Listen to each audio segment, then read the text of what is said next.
चला आज कच्च्या केळ्याची भाजी बनवूया।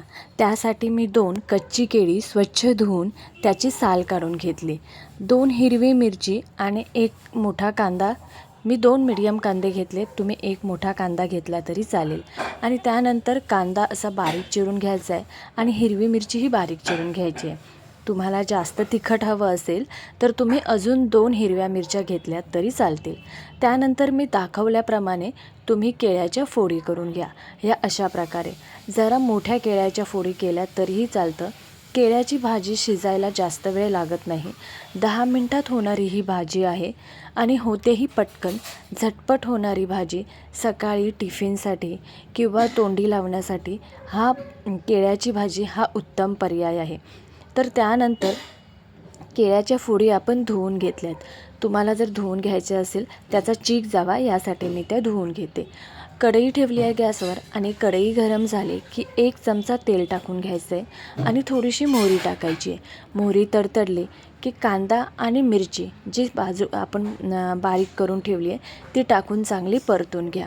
आणि कांदा सॉफ्ट झाला की त्यामध्ये आपल्याला टाकायचे मीठ टाकून घेतल्यानंतर चवीपुरती मीठ टाकायचं आहे आणि थोडीशी हळद टाकायची।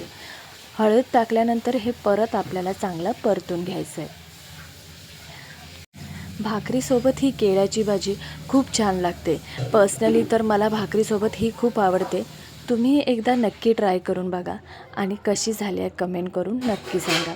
हळद टाकल्यानंतर आता आपण ज्या केळ्याच्या फोडी करून ठेवल्या आहेत त्या टाकून आपल्याला चांगलं परतून घ्यायचं आहे। आणि हे परतलं की त्यामध्ये थोडंसं पाणी ॲड करायचं आहे। जास्त पाणी ॲड करू नका, कारण केळी शिजायला जास्त वेळ लागत नाही, त्या लगेच शिजतात आणि आपल्याला फक्त थोडासा सॉफ्टनेस आला की भाजी आपली तयार झाली आहे हे समजून जायचं। तर आपण आता आतमध्ये पाणी ॲड केलं आहे आणि 10 मिनटाची वाफ काढून घेतली आहे। 10 मिनटाची वाफ काढून घेतली की आपली भाजी तयार।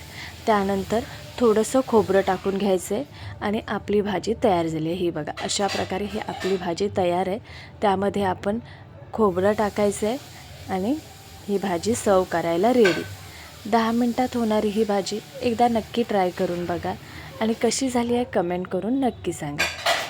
मी ऑफिसला जाण्यासाठी तयारच होते, तर म्हटलं चला आपण भाजी केली आहे, थोडी टेस्ट करून बघूया कशी झाली आहे ती।